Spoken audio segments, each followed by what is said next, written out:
2021년도에 우리 하나님께서 우리 교회에 주신 표가 있습니다. 우리 이렇게 앞에 보면 부끄러울 것이 없는 일꾼 이렇게 해서 이렇게 마른 목골로 네 가지 구체적인 과제가 나와 있는데요. 첫 번째가 뭡니까? 이제 전도입니다. 그리고 또 두 번째가 정착이고 세 번째가 양육입니다. 네 번째가 일꾼입니다. 그래서 오늘은 양육을 제대로 받아본 적이 있는가라는 제목으로 양육을 제대로 받아본 적이 있는가. 물론 우리 가운데 그동안 신앙생활 하면서 양육을 받아본 분들도 많이 계실 겁니다.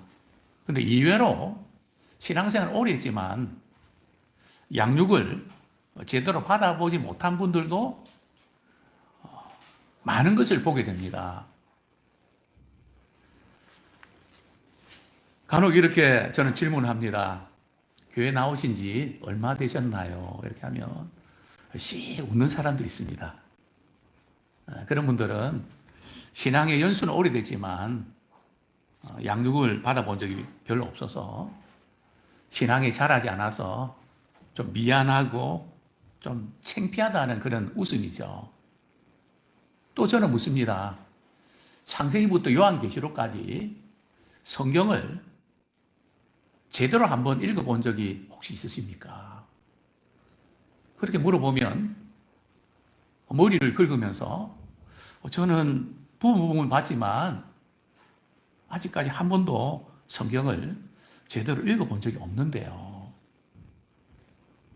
역시 제 예상이 맞았습니다. 신앙의 연수는 오래되지만 자라지 않는 외소증에 걸렸다고 할까요? 쉽게 우리가 알아볼 수 있는 잣대가 있습니다. 문제가 생겼을 때 우리는 그것을 어떻게 결론을 내리는가 보면 압니다. 문제가 생기면 걱정이 앞서죠. 두려움도 앞서죠. 왜 이런 일이 생겼나? 짜증도 나죠.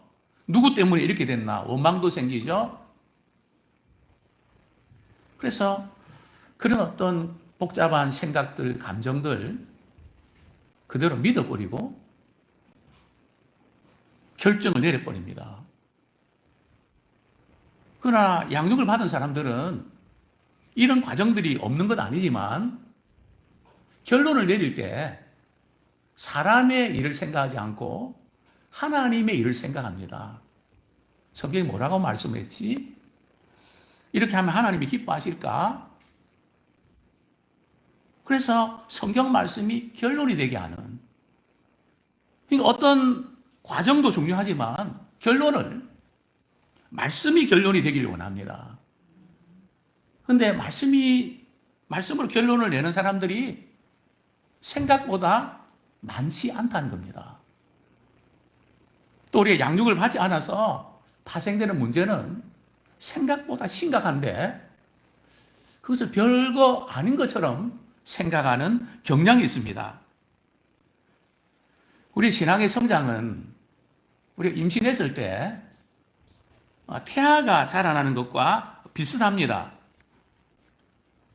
0.2ml의 크기의 수정란이 자궁에 착상한 후에 2개월이 지나면 뇌의 신경세포 80%가 만들어진다고 합니다.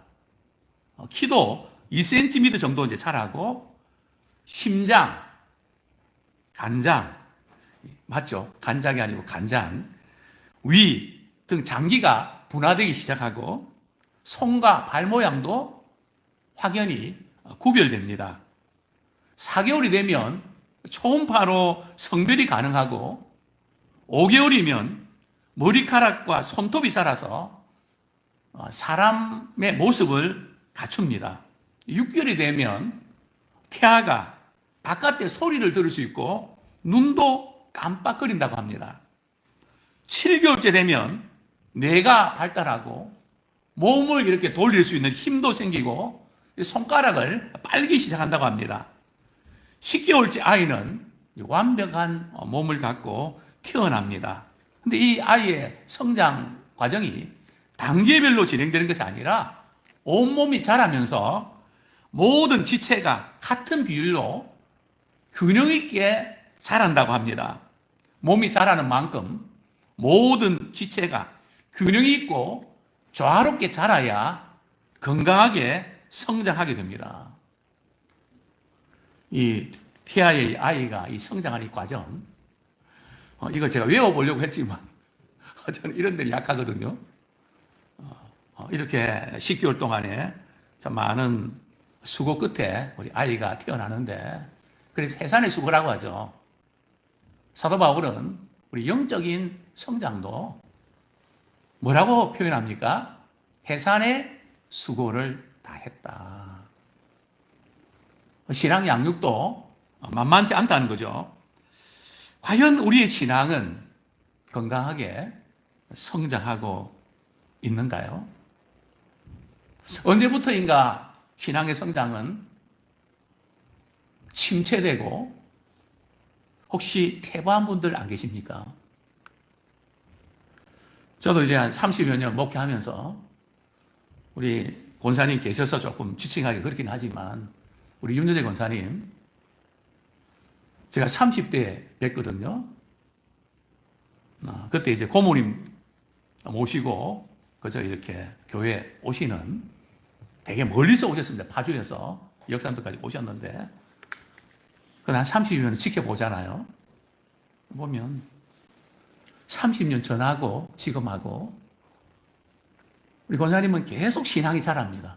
나이에 관계없이.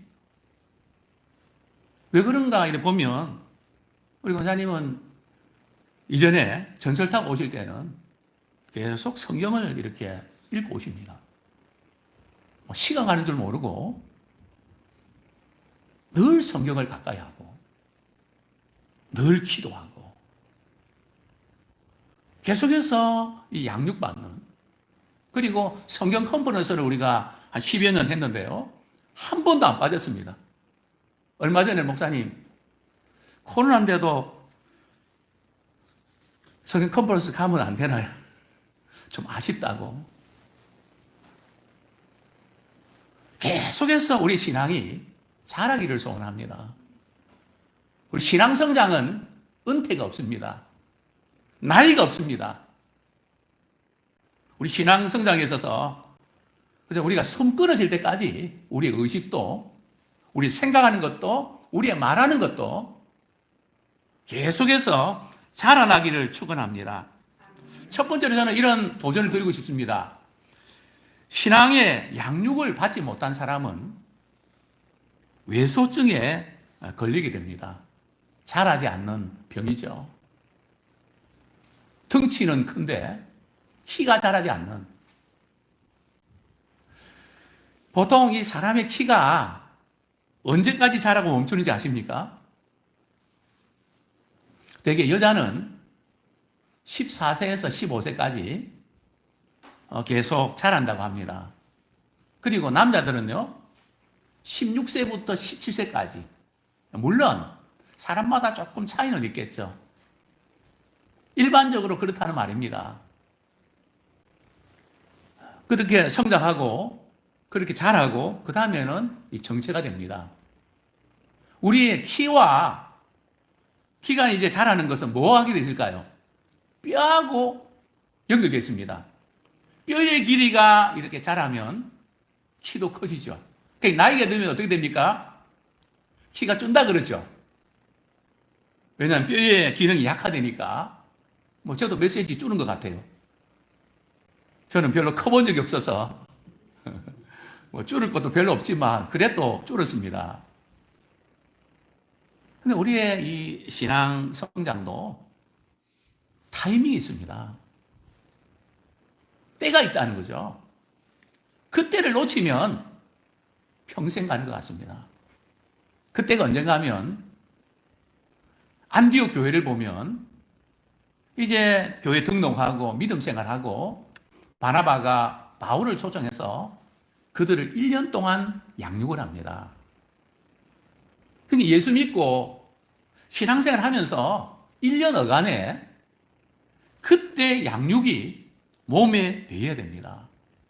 우리 아이들을 우리 키우다 보면 아이들이 태어나서 언제까지가 제일 힘듭니까? 뭐 다 힘들지만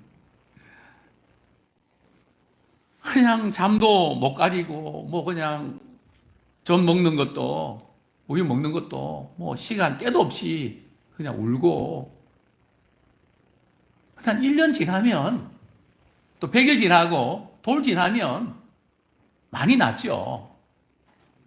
우리 신앙생활도 마찬가지입니다. 한 이 1년 어간 그때 신앙의 기본 자세를 잡아야 됩니다. 경건의 습관이 그때 형성이 돼야 됩니다. 왜냐하면 그 이유가 되면 어떤 게 생기는가 하면 다 한다는 생각이 듭니다. 뭐 더 배울 필요가 뭐가 있나? 나 이 상태가 좋다는 거죠. 그런데 이 신앙은 하나님을 아는 것입니다. 또 예수님을 아는 것에 자라가는 것인데 정말 하나님을 알아가는 일에 있어서는 끝이 없습니다. 우리는 계속해서 주님을 더 알아가고 싶어하는 거룩한 갈망들이 우리 속에 가득하기를 소원합니다. 히브리서 5장 12절을 봅니다. 이 신앙의 외소증에 걸린 사람들의 특징이 나오죠. 히브리서 5장 12절 제가 읽어드리겠습니다. 때가 오래되었으므로 너희가 마땅히 선생이 되었을 터인데 너희가 다시 하나님의 말씀의 초보에 대하여 누구에게서 가르침을 받아야 할 처지니 단단한 음식은 못 먹고 젖이나 먹어야 할 자가 되었도다. 이 신앙의 연수가 오래돼서 이제 마땅히 선생이 되어서 집사님, 권사님, 장로님 이런 문제 어떻게 해야 돼요? 그럴 때에 우리 하나님께서 또 내가 살아오면서 우리 하나님께서 이렇게 말씀해 주셨고 이런 지혜를 주셨다고. 그래서 어떤 방향을 잡아주는 이제 그런 역할을 해야 되는데 뭐 다 그런 거야. 네가 알아서 해. 뭐 이것은 안 되지 않습니까? 마땅히 선생이 돼야 되는데 신앙이 초보가 됐다는 거죠. 초보도 그냥 초보입니까? 운전 처음 이렇게 배운 분들이 차를 처음 모으는 분들이 뒤에 뭐라고 붙여놓고 다닙니까? 완전 초보. 완전 초보. 혹시 우리의 신앙의 상태가 연수는 오래됐지만 내가 생각하는 거나 말하는 거나 행동하는 거나 이런 모든 부분들이 계속해서 우리가 초보 상태에 머물고 있지는 않은가. 그러면 이런 초보 상태에 머물러 있으면 어떤 일이 벌어진지 아십니까? 이게 우리 예배 드리고 뭐 그냥 나는 요 정도 어떤 신앙생활 해야 되겠다고 그런 많은 분들이 선을 긋고 있거든요. 여기가 딱 경계선을 긋고 요 이상은 안 넘어가는 딱 거기까지 오전 예배까지 또 오후 예배까지 어디까지 딱 나는 그 이상은 요구하지 마십시오. 요구하면 나 시험 듭니다. 경계선을 침범하지 마십시오. 아, 그런가요? 근데 문제는 우리가 실제 살아가면서 이런 삶을 살게 된다는 거죠. 신앙생활 하면서 누리는 엄청난 축복과 은혜를 경험하지 못하고 세상 가운데서 떠내려간다는 거죠. 요동친다는 거죠. 우리 민수기 16장 13절부터 14절 말씀. 참 이스라엘 백성들이 애굽에서 탈출해서 광야로 들어서면서 이제는 목적지가 가나안 땅인데 광야 생활 너무 힘들거든요. 코로나 상황이 너무 힘든 겁니다. 자식들도 너무 속을 썩이고 몸도 너무 아프고 도대체 믿음 생활하면서 복받은 게 뭐가 있나? 달라지는 게 뭐가 있냐?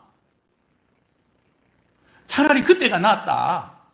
뭐 이렇게 많은 생각들이 떠오를 즈음입니다. 그들은 이제 모세에게 이렇게 원망하고 불평하죠. 민수기 16장 13절, 14절 우리 같이 한번 읽겠습니다. 시작. 내가 우리를 적과 꿀이 흐르는 땅에서 이끌어내어 광야에서 죽이려 함이 어찌 작은 일이기에 오히려 스스로 우리 위에 왕이 되려 하느냐. 이뿐 아니라 내가 우리를 적과 꿀이 흐르는 땅으로 인도하여 들이지 아니하고 밭과 포도원도 우리에게 기업으로 주지 아니하니 내가 이 사람들의 눈을 빼려느냐. 우리는 올라가지 아니하겠노라. 눈 빼라는 거죠. 눈 빼라는 게 원조가 여기서 나오는 겁니다. 도대체 어떻게 하겠다는 거냐 아니고 그냥 차라리 눈을 빼라고, 안 보는 게 낫겠다고, 그냥 지긋지긋하다고, 이 생활을 언제까지 계속해야 되냐고. 근데 오늘 본문에서 재미있는 것은 말이죠, 그들이 적과 꿀이 흐르는 땅을 어디로 보고 있냐는 거죠. 애굽입니까? 가나안 땅입니까? 적과 꿀이 흐르는 땅을 그들은 어디로 생각하는 겁니까?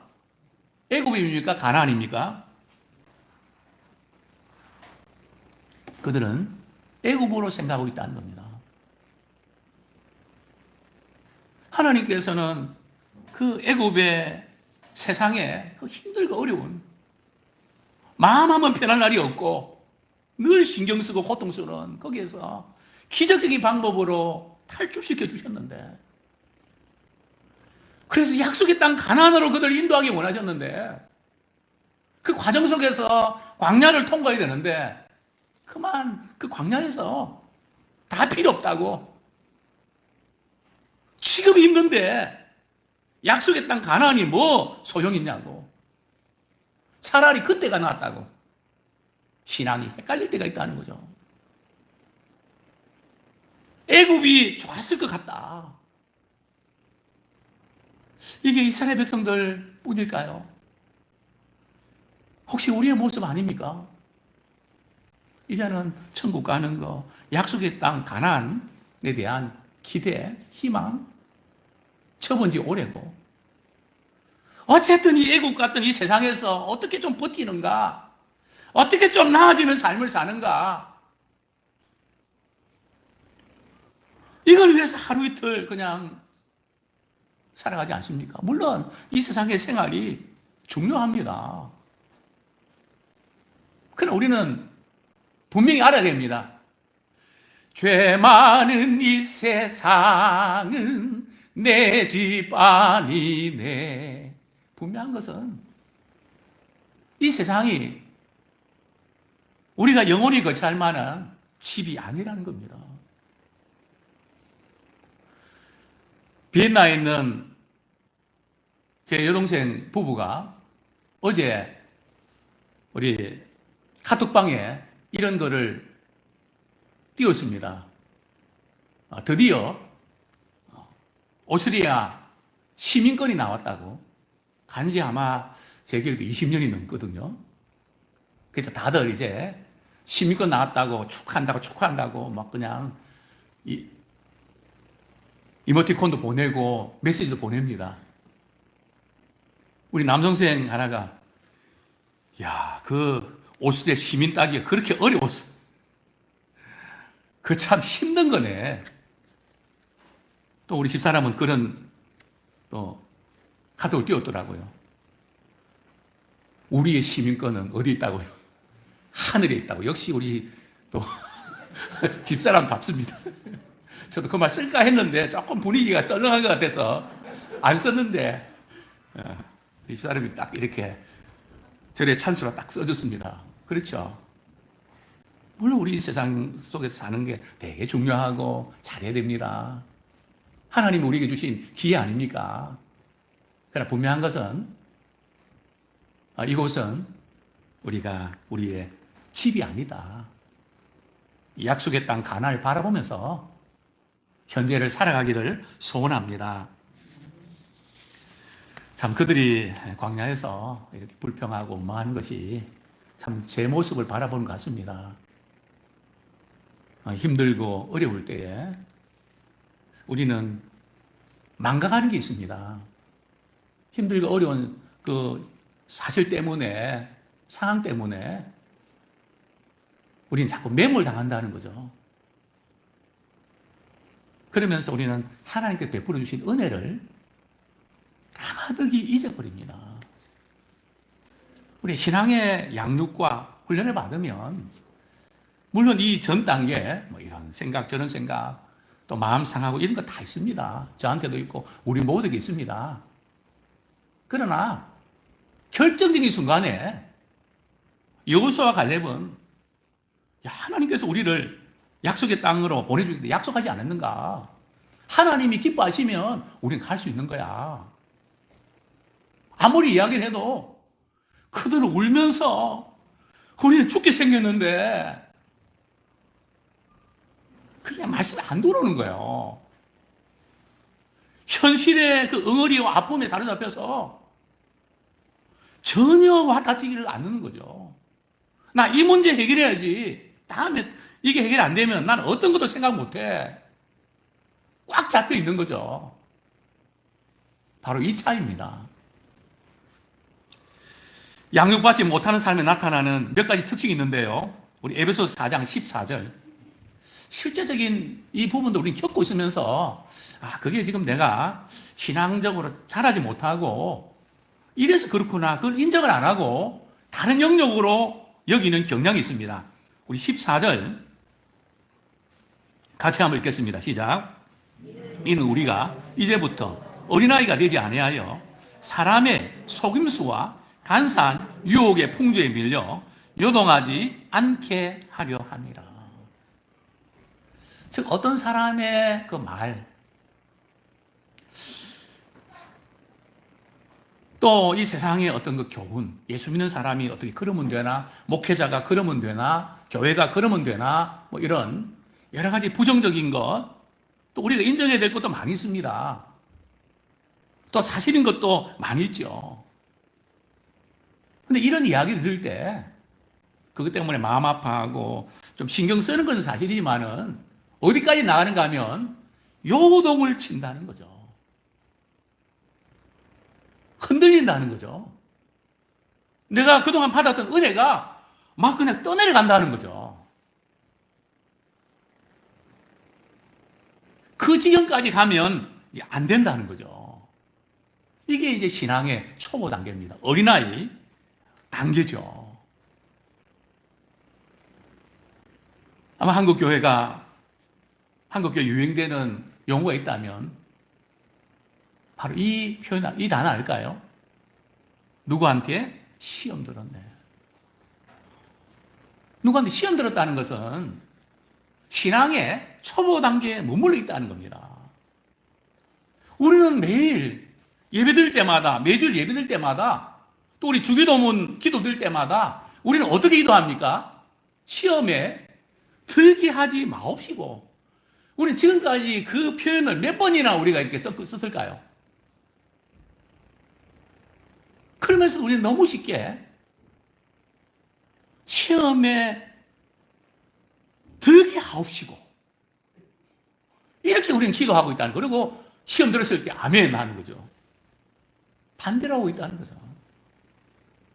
우리는 수백 번, 수천 번 주님 그거 잘 아시고 시험에 들지 않도록 기도해야 된다.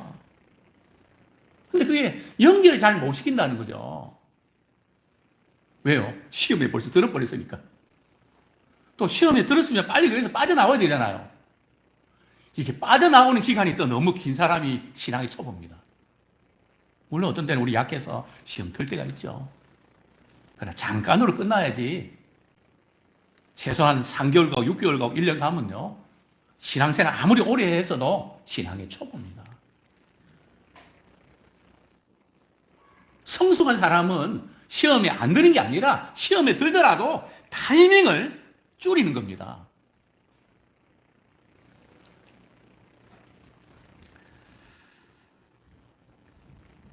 우리의 감정은 상할 수도 있고 좀 마음이 아플 수 있습니다. 그러나 신앙의 훈련을 받은 사람들은 말이죠. 신앙이 성장한 사람은 어떻게 하는가 하면 지각을 사용합니다.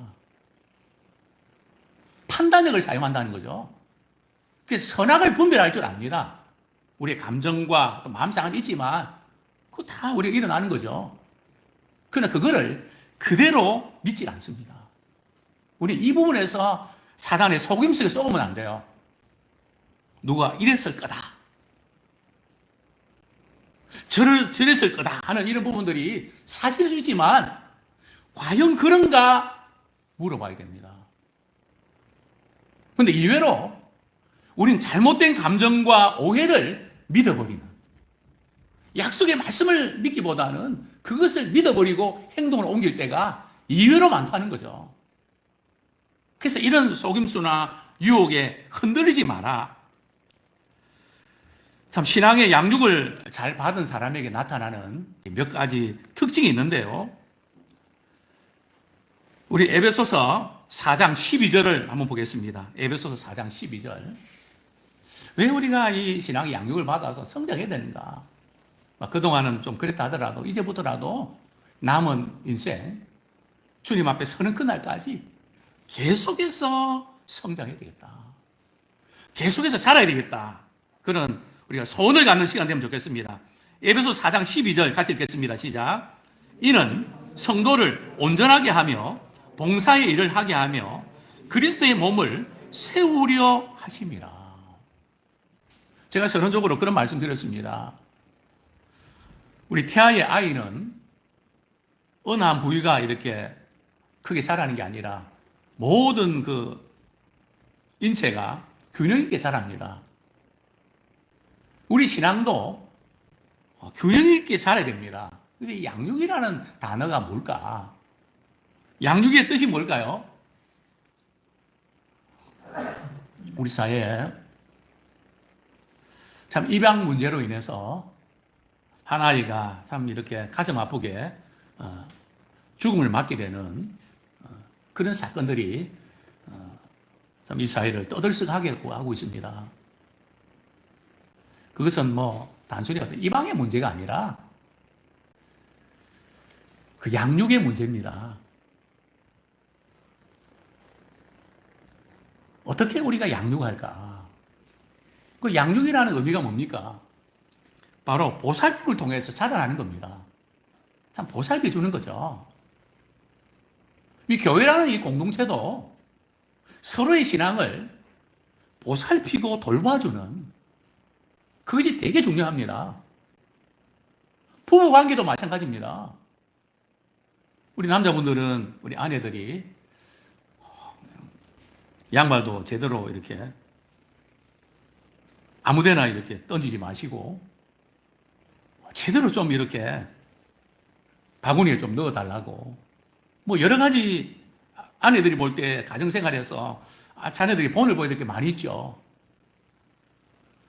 그거 이렇게 들을 때 우리 남편들이, 물론 남편들 가운데 어떤 분들은 누구처럼 잘한 분도 있지만 대개는 아내분들이 잘하잖아요.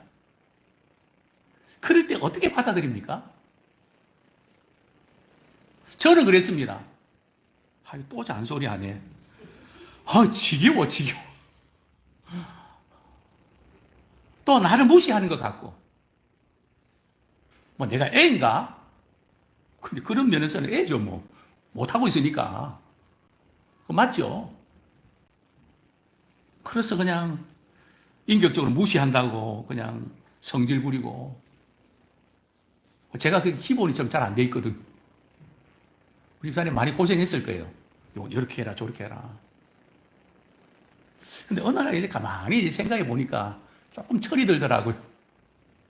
어떤 철이 드는가 하면, 왜 그걸 잔소리로 생각할까? 내 생활이 유익하고 챙겨주는 건데. 우리 여자분들 그러시죠, 그죠? 챙겨주는 거지 잔소리입니까? 그래서 저는 이제 그다음부터, 좀 그런 이야기 이렇게 들을 때, 나를 사랑해 챙겨주는구나. 그렇게 이제 받아들이죠. 물론 그게 또 안 될 때도 종종 있습니다. 부부는 서로 챙겨주는 거다. 그게 부부 아닙니까? 또 부모가 자녀 교육할 때도 챙겨주는 거 아닙니까? 성도도 마찬가지입니다. 집사님 이렇게 해주세요, 저렇게 해주세요. 때로는 잔소리 같고 부담 주는 것 같지만 어떻게 하는 거라고요? 챙겨주는 겁니다. 우리 신앙의 성장도 누가 챙겨줄 때 잘하는 겁니다. 우리가 챙겨주는 것을 감사함으로 잘 받아들이기 원합니다. 그래야 우리는 자라납니다. 교회라는 공동체 속에서 우리는 자랄 수 있습니다. 그게 어떻게 나타나는가 하면 성도를 온전하게 하며, 우리는 다 부족합니다. 말의 실수도 많고요. 또 제가 예배 인도하다가 뭐 놓치면 꼭 잡아주세요. 전에는 제가 이렇게 안 놓쳤는데 점점 놓치는 게 많아지더라고요. 딱 생각했는데 깜빡한단 말이죠. 그래서 우리는 서로 챙겨주는 게 필요합니다. 이 온전하게 한다는 것은 뼈가 부러졌는데 그걸 맞춰준다는 겁니다. 좀 어긋나 있다 보면 잘 안 자라죠. 그걸 맞춰주는 겁니다. 이 어긋나 있기 때문에 아픈 거거든요. 이제는 우리 태칸이가 이 뼈가 이렇게 좀 이렇게 어긋났는지 막 아파서 말이죠. 막 그렇게 힘들어 합니다. 그래, 이제 병원에 검진을 받는데 의사가 손을 잡으면서 말이죠. 한번 이렇게 들어보라고 이렇게 하는데 그 사이에 뼈가 딱 맞아 들어가고요. 우는 걸 끝이는 겁니다. 그게 나와버린 거죠. 사실 우리가 그냥 불평하고 원망하고 이런 부분들은 뭐가 지금 어긋나서 그런 거거든요. 그럼 어긋나면 누가 그걸 볼 줄 아는 사람들이 그걸 바로 맞춰줘야 되잖아요. 그게 바로 교회고 가정입니다. 성도들과의 관계입니다. 또 목회자와 성도의 관계입니다. 이 온전케 하는, 목회자도 우리 장로님도 권사님도 집사님들도 우리 청년들도 다 부족한 게 많이 있습니다. 뭐 저분은 그런 사람이니까 그러느니 하고 넘길 것이 아니고 내가 그분에게서 뭔가 도움을 드릴 수 있는 그 부분들을 챙겨야 됩니다. 우리 한 분 한 분 새해에 서로 돌아보고 잘 챙겨주는, 그래서 우리 같이 우리 믿음이 자라기를 소원합니다. 어떻게 우리가 이렇게 성장할 수 있는가 하면 온전하게 하고 그 다음에는요 뭘 해야 됩니까? 봉사의 일을 해야 됩니다. 하나님이 내게 주신 그 은사, 내가 잘할 수 있는 것 가지고 무언가 다른 사람에게 도움이 되어야 됩니다. 다른 사람에게 영향을 끼쳐야 됩니다. 나는 쉽게 하지만 다른 사람은 힘들게 하는 게 있잖아요. 저도 그저께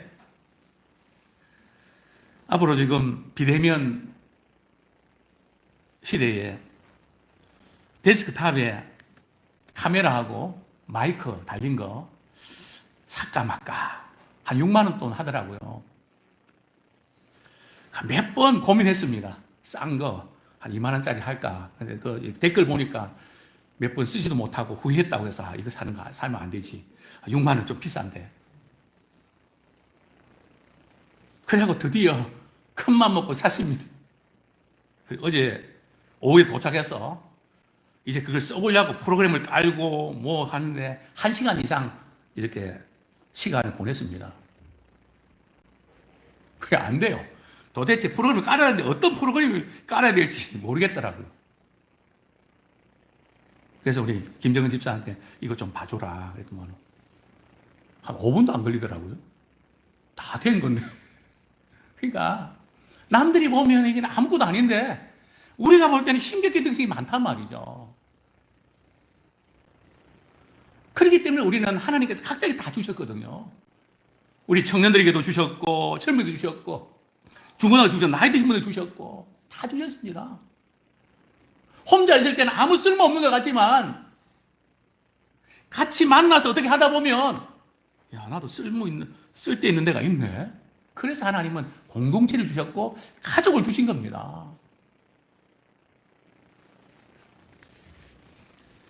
또한 우리는 그리스도의 몸을 세우는, 그래서 우리의 목표는 정말 주님의 몸된 교회를 세우는데 나 쓰임 받아야 되겠다. 정말 교회가 잘 되는 일이면 하나님 저를 써주십시오.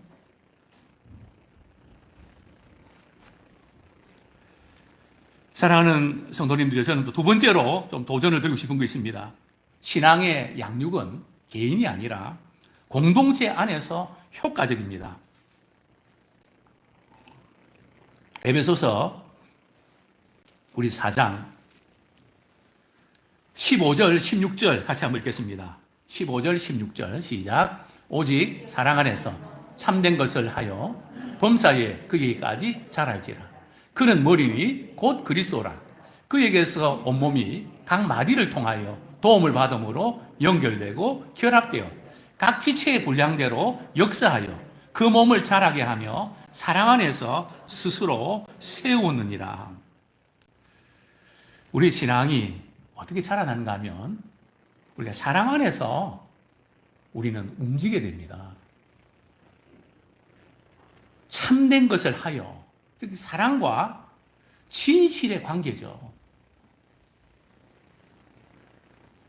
사랑하지 않고 진실만 강조하면 역효과를 냅니다. 진실만 강조하고 사랑하는 마음이 없다고 느껴질 때는 따를 마음이 없는 거죠. 근데 우리가 사랑한다고 하면서 진실을 잃어버리면 오래 못 갑니다. 몇 번은 사랑하는 척 할 수 있지만 계속은 불가능합니다. 우리가 주님 없는 교회를 섬기고 우리 사랑과의 관계도 그렇지 않습니까? 그래서 사랑과 진실은 같이 가야 됩니다. 그런데 성경은 사랑하는 게 쉽나요? 사랑은 무조건 잘해주는 겁니까? 그렇지 않습니다. 사랑하는데 뭐가 필요하다고요? 지식이 필요합니다. 그래서 에릭 프롬이라는 사람은 사랑에 기술이 필요하다. 부모가 자식 사랑하지 않는 사람이 어디 있겠습니까? 그러나 자녀들은 난 부모를 위해 사랑을 한 번도 느껴본 적이 없다고 고백하는 분들이 의외로 많습니다. 특히 이런 분들 가운데 공동의 특징은 지금까지 자라나면서 아버지의 사랑, 딸의 경우는 한 번도 느껴본 적이 없습니다. 제가 상담을 하면서 100%입니다. 딱 몇 가지 물어보는 게 있거든요. 아버지 사랑만 생각하면 감격의 눈물을 흘리는 사건이 있습니까? 그러면 우울증으로 고통받는 분들은 거의 100% 난 한 번도 없습니다. 얼마나 그 마음에 부모가 왜 사랑 안 했겠습니까? 그러나 자식은 그 사랑을 느끼지 못했다는 거죠. 자기식으로 사랑한 거죠. 아이가 필요하는 그런 사랑을 주지 못했다는 거죠. 정말 이 사랑에는 지식이 필요한데요. 우리 에베소서 3장 18절, 19절 같이 한번 읽겠습니다. 에베소서 3장 18절, 19절 시작. 능히 모든 성도와 함께 지식에 넘치는 그리스도의 사랑을 알고 그 너비와 길이와 높이와 깊이가 어떠함을 깨달아 하나님의 모든 충만하신 것으로 너희에게 충만하게 하시기를 구하노라. 이거는 모든 성도와 함께 지식에 넘치는 그리스도의 사랑을 알아. 이 사랑과 이 지식, 이 진실은 같이 가야 됩니다. 우리가 이 주님을 알아가고 또 하나님의 사랑을 우리 알아가는 이유는 바로 그리스도의 사랑의 너비와 길이와 깊이와 높이, 그게 어떠한가?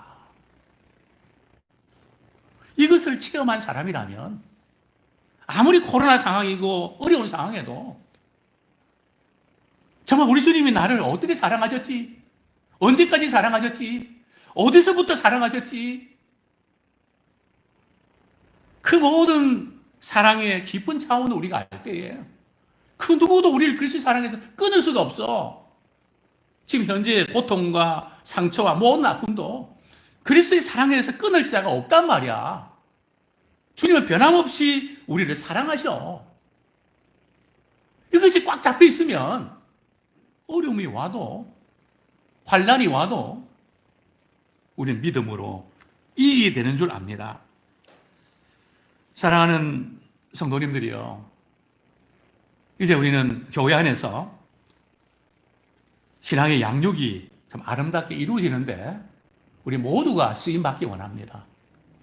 나는 아무 쓸모 없는데, 나는 아무 필요 없는데, 우리 개인적으로도 그렇게 생각하지만 우리 교회 생활에서 그렇게 생각할 수 있거든요. 내가 뭐 돈 있나? 내가 뭐 지식 있나? 빽 있나? 뭐가 있나? 그렇게 생각하면 나는 아무 필요 없다. 아닙니다. 그래서 내 생각이지, 내 감정이지. 주님은 우리 한 분 한 분을 소중하게 여기시고 다 필요해서 우리를 이렇게 세워주신 겁니다. 필요 없는 게 있나요? 저는 어렸을 때, 8살 때죠. 장중첩 수술을 하면서 그 수술하는 팀에 맹장을 다 떼냈습니다. 그 의사가 수술하는데 그거 떼드렸습니다. 그러니까 우리 아버님, 어머님이 고맙습니다. 왜냐하면 그때 이제 제 어렸을 때는 맹장 수술 때문에, 맹장 때문에 터져갖고 많이들 힘들어 했거든요. 그래서 그 떼줬다 그러니까 되게 부모님들이 고마워하더라고요.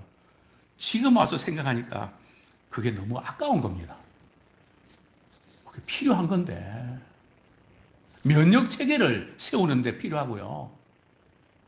맹장이 왜 필요한가 하면은 변의 굵기, 그 작용을 하더라고요. 근데 그걸 떼버렸으니까 다시 붙일 수도 없고. 우리가 생각할 때는 필요 없다고 생각해도 주님은 필요해서 우리의 모든 장기도 이렇게 넣어주셨던 것처럼 우리 한 분 한 분도 주님께서 우리의 필요한 일을 위해서 보내셨고 세우셨습니다. 우리 이 부분, 때로는 우리에게 힘을 들게 하고 마음 상한 일이지만, 그러나 우리 주님은 그 가운데서도 좋은 것 몇 가지 다 주셨습니다. 아무쪼록 우리가 그 부분들을 잘 활용하면서 아름답게 사용되어지기를 소원합니다. 신앙의 양육을 위해서 가장 중요한 그 부분들이 바로 이겁니다. 다시 우리 에베소서 4장 15절 하반절에 보면, 그에게까지 자랄지라 그는 머리니 곧 그리스도라. 그에게서 온몸이 각 마디를 통하여 도움을 받음으로 연결되고 결합되어 각 지체의 분량대로 역사하여 그 몸을 자라게 하며 사랑 안에서 스스로 세우느니라. 즉 우리는 머리 대신 그리스도의 통치를 받아야 됩니다. 다른 사람이 뭐 이렇게 하고 저렇게 해도 우리 궁극적으로 그 부분을 우리가 인정을 하고 주의깊게 들어야 되지만, 최종적인 것은 머리 대신 그분의 통치를, 그분의 말씀에 따르기 원합니다. 이게 우리가 사는 길이거든요. 목회자도, 직분자도, 모든 우리 믿음의 성도들도 항상 우리 주님이 이렇게 말씀하셨으면 그것이 1순위가 되길 원합니다.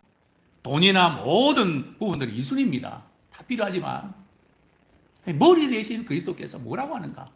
그래서 우리가 회의를 하고 무슨 일을 할 때 말이죠, 그 자료를 준비하는 거 필요하지만 그것보다 더 중요한 것은 머리 대신 주님의 뜻이 뭔지를 발견하고 그 뜻대로 행하는 자들이 원합니다. 그래서 우리는 회의할 때 그냥 이렇게 누가 의견 내면 내 생각 말하는 게 아니고요, 기도 많이 하셔야 됩니다. 하나님, 오늘 이런 문제를 위해서 이렇게 결정을 짓고 방향을 잡으려는데 정말 주님이 기뻐하시는 것이 무엇인지 우리가 발견할 수 있도록 방향을 잘 잡게 해주십시오. 그 뜻을 이루게 해주십시오. 이것이 1순위입니다. 그런데 우리는 그냥 그것은 2순위고 그냥 당장 우리의 상황과 환경에서 요만큼 이렇게 하면 되겠네, 그렇게 끝날 때가 많다는 거죠.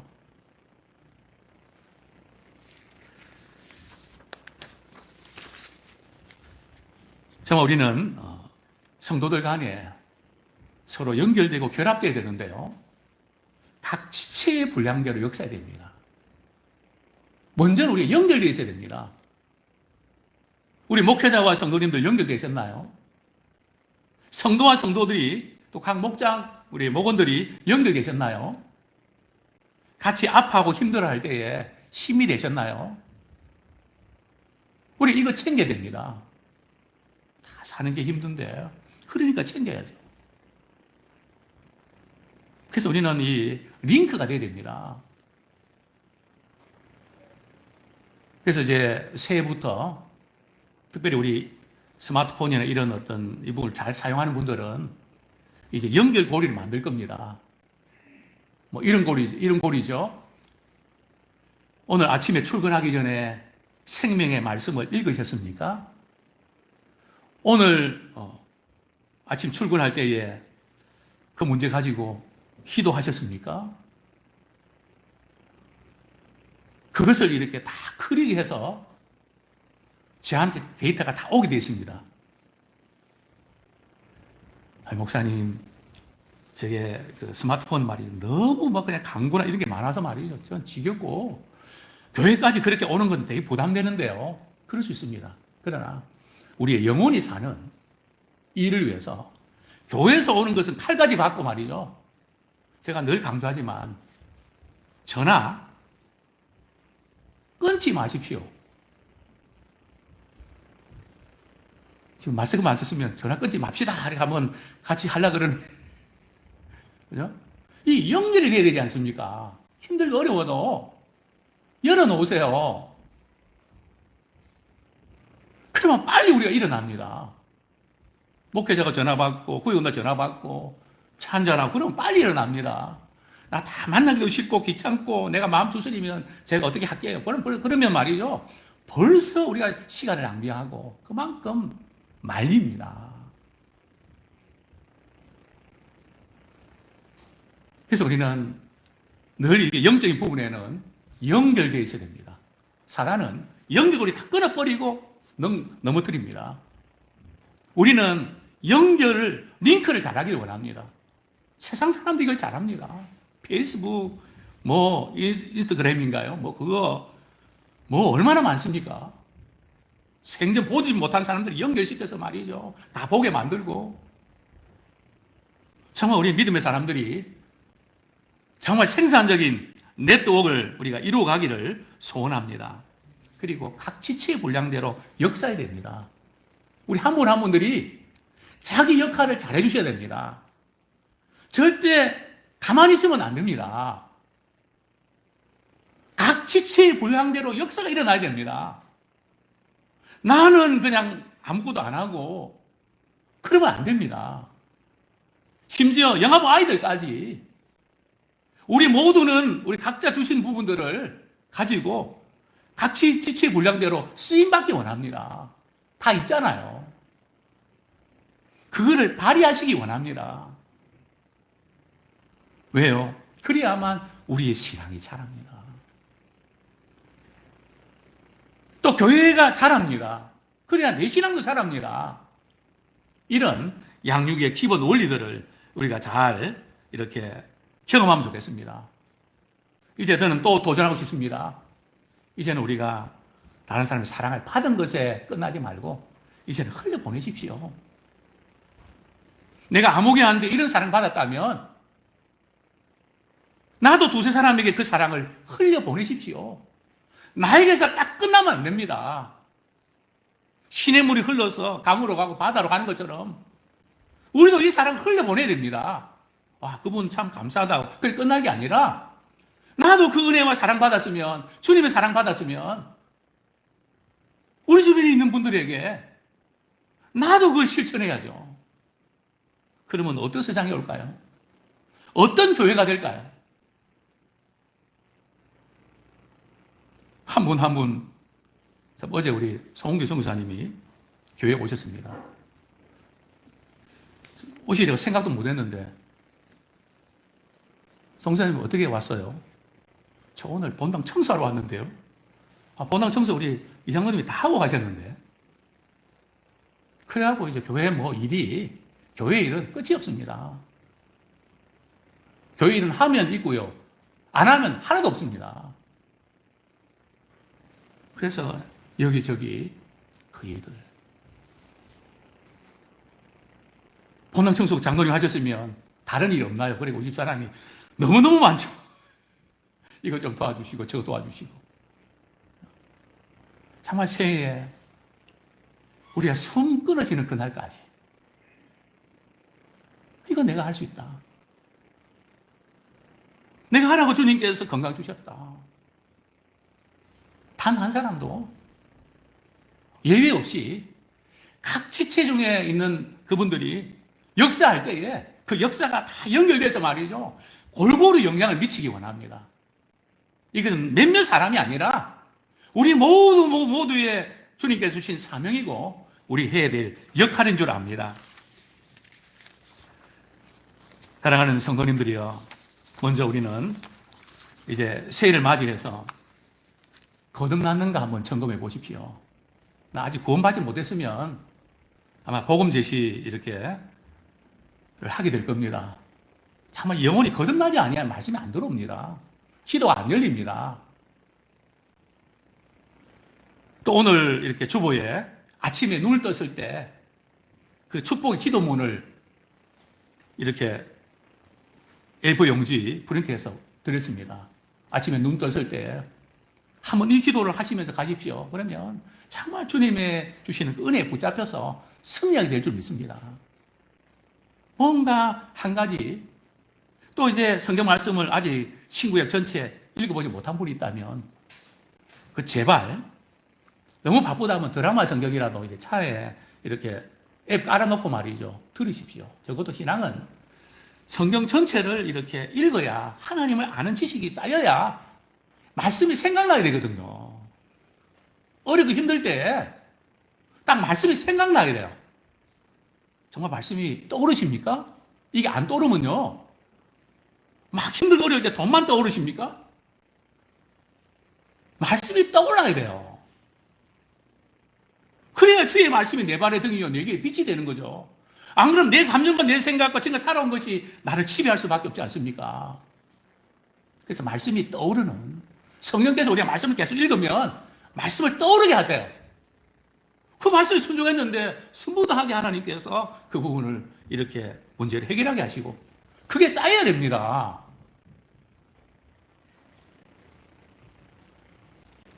개인적으로도 성경을 읽고 우리 말씀에 이끌려 살아가십시오. 그리고 매일 이제 월요일부터 목요일까지 계속 유튜브 설교가 나갑니다. 조금 길긴 하죠. 쉽진 않지만 계속해서 나는 그거 다 이렇게 한번 들어보겠다. 직접 나오셔서 들어도 좋지만 사실은 유튜브를 통해서 이렇게 말씀 들을 때 그거 계속 들으면요. 그 속에서 신앙의 양육이 이루어집니다. 그리고 은혜 받으면 다른 분들에게 이렇게 전하기도 하고요. 날리기도 하고. 그러면서 신앙이 자라는 겁니다. 어떻게 하든지 우리 교회에서 우리 신앙지도 할 때 저희 집사람이나 우리 교육자들이 좋은 것 보낼 때 그걸 내 거로 만드십시오. 이 영적인 유익을 위해서 최대한 우리가 활용하기 원합니다. 기도 응답의 체험이 계속 나타나길 원합니다. 정말 우리는 작년 한 해 우리 기도한 이 생활 응답 부분을 가지고 서로 나눌 때에 몇 박 며칠 걸리도록 말이죠. 이것이 계속 일어나야 되는 거예요. 우리 작년에 있었던 일들을 생각하면서 기도 응답 받은 그것을 얼마 동안 나눌 수 있을까요?